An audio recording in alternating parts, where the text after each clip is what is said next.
લોકસભાની સામાન્ય ચૂંટણીમાં વલસાડ લોકસભા બેઠક ઉપર કોંગ્રેસના ઉમેદવાર અનંત પટેલે શક્તિ પ્રદર્શન સાથે જિલ્લા ચૂંટણી અધિકારી સમક્ષ ઉમેદવારી નોંધાવી. લોકસભાની સામાન્ય ચૂંટણીમાં વલસાડ લોકસભા બેઠક ઉપર કોંગ્રેસના ઉમેદવાર અનંતભાઈ પટેલે આજે ઉમેદવારી પત્ર ભર્યું હતું. ઉમેદવારી પત્ર ભરવા પહેલા અનંત પટેલે વલસાડમાં શક્તિ પ્રદર્શન કર્યું હતું.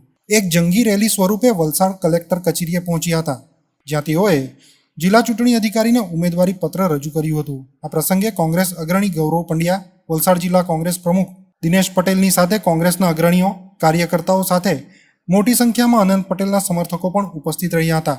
વલસાડ લોકસભા બેઠક પર ઇન્ડિયા ગઠબંધનના અન્ય પક્ષોએ પણ અનંત પટેલને ટેકો જાહેર કર્યો હતો.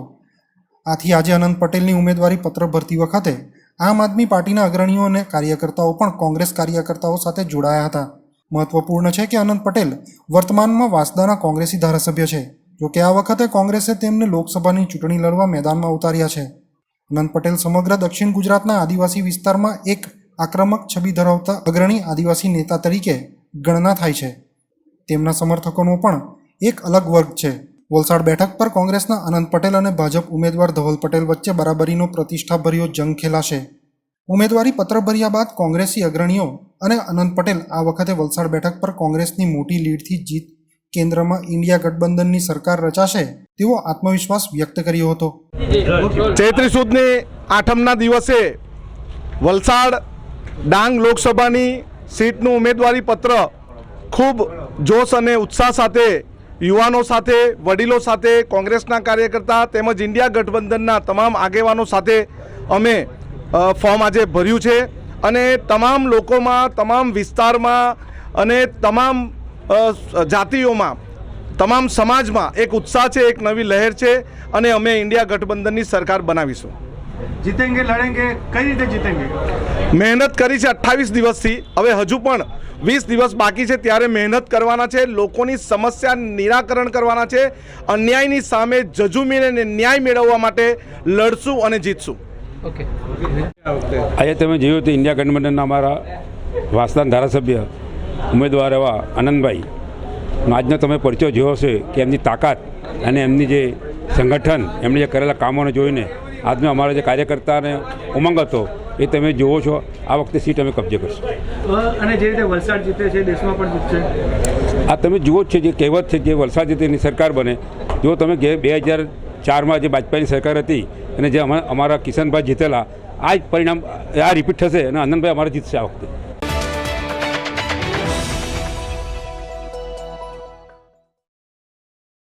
સંઘ પ્રદેશ દાદરાનગર હવેલી લોકસભા બેઠક પર ભાજપના ઉમેદવાર કલાબેન ડેલકરે આજે ઉમેદવારી પત્ર ભર્યું હતું.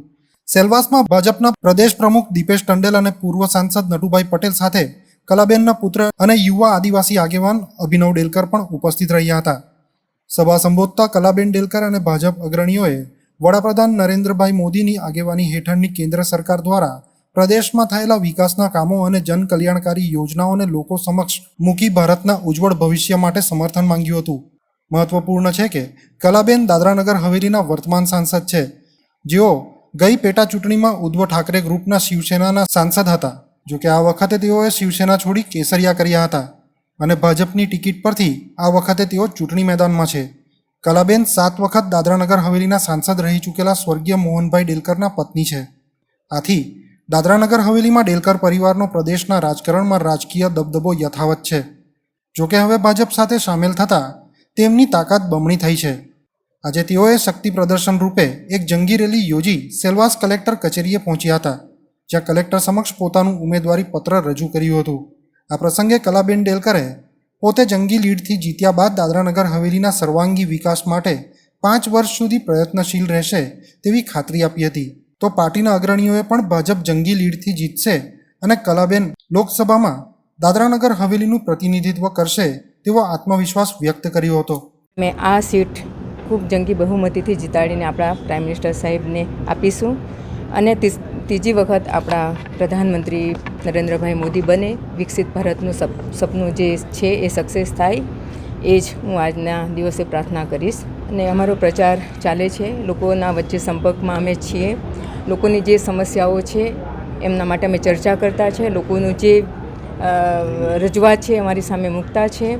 આગલા દિવસોમાં અમે એમને ધ્યાન રાખીને જે પણ સમસ્યાઓ છે એમને ધ્યાનમાં રાખીને આગળના દિવસોમાં અમે અમારું કામ કરીશું. नगर हवेली एवं सिलवासा विस्तार के हमारे लोकसभा के प्रत्याशी माननीय श्री कलाबेन डेलकर जी ने आज हमारे शुभ दिन चैत्र नवरात्रि के आठम का शुभ दिन पर आज नामांकन चुनाव आयोग को दिया है. आप देख सकते हो कि आज का दिन तीनों जिले के खानवेल, सेलवास ग्रामीण, सेलवास नगर सभी बूथों से भारतीय जनता पार्टी के हजारों कार्यकर्ता, दिलकर परिवार से जुड़े हुए हजारों शुभेच्छक और पूरे व्यापारी, सामाजिक आगेवान बहुत बड़े मात्रा में आज श्रीमती कलाबेन डेलकर को आशीर्वाद देने के लिए उपलब्ध हुए थे. ये एक विजय संकल्प यात्रा ही थी. आने वाले दिन में 7 मई को भव्य मतदान भी होगा और 4 जून को पूरा दादरा नगर हवेली में हजारों लोग कलाबेन डेलकर के विजय की विजय यात्रा में भी जुड़ेंगे. ऐसा मुझे आज का जो हमारा विजय संकल्प यात्रा का दौरान सभी कार्यकर्ताओं में, व्यापारियों में, सामाजिक आगुओं में इतना जोश उत्साह हमने देखा. देखिए, चुनाव पूरे भारतवर्ष में आदरणीय मोदी साहब के नेतृत्व में 400 पार का नारा के साथ लड़ी जा रही है और इनमें से संघ प्रदेश में से हमारी दोनों बैठक, दीव और दमन और दादरा नगर हवेली, दोनों बैठक पर भारतीय जनता पार्टी भारी बहुमत से जीतने वाली है. सामने का जो भी प्रत्याशी हो, कितने भी हो, लेकिन विजय हमारा निश्चित है. आने वाले दिन में दादरा नगर हवेली विस्तार में दादरा नगर हवेली के वर्ग यानी के सामाजिक ज्ञाति के तौर पे और आने वाले दिन में सभी व्यक्तियों, सभी का विकास, यही नारा के साथ इस चुनाव लड़ा जाएगा. फिर से एक बार आज बहुत बड़ी मात्रा में दादरा नगर हवेली लोकसभा के हमारे प्रत्याशी, भारतीय जनता पार्टी के प्रत्याशी श्रीमती कलाबेन डेलकर ने आज नामांकन विजय संकल्प यात्रा से शुरू की है.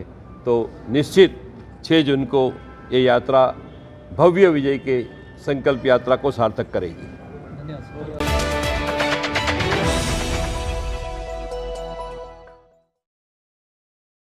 વલસાડના ગુંડલાવ હાઈવેની ઘટના.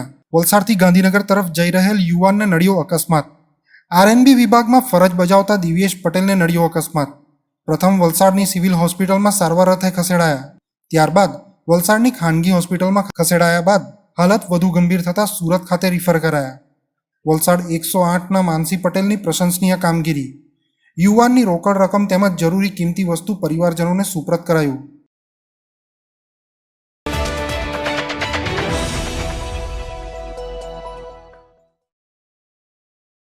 ભારતીય તટરક્ષક ક્ષેત્ર પશ્ચિમ 12 એપ્રિલ 2024ના રોજ પારાદીપ ખાતે 12 કિલોમીટરના પડકારરૂપ રૂટને આવરી લેતા અત્યંત સ્પર્ધાત્મક ઇન્ટર રિજન ક્રોસ કન્ટ્રી ચેમ્પિયનશિપમાં વિજય બન્યો.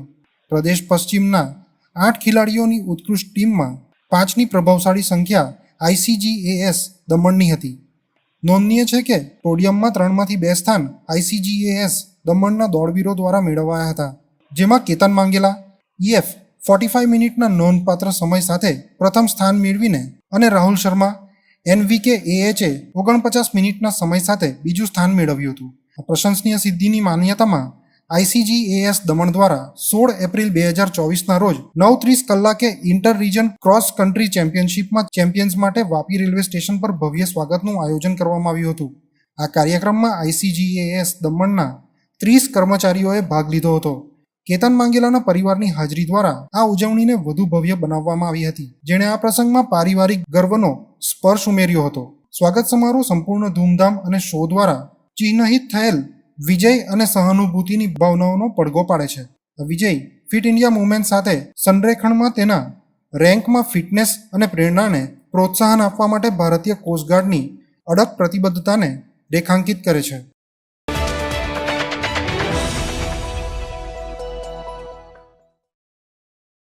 तो दोस्तों वापी में गुंजन एरिया तो बहुत ही ज्यादा फेमस है और उससे भी ज्यादा फेमस है Gunjan cinema. Iconic Gunjan cinema Vapi में 50 प्लस इयर्स से है। आइकॉनिक इसलिए क्योंकि गुंजन एरिया का नाम ही गुंजन सिनेमा से इंस्पायर्ड है। तो चलिए देखते हैं हाल ही में पूरा रिनोवेट किया हुआ गुंजन सिनेमा एक नए अवतार में। बाजीगर ओ बाजीगर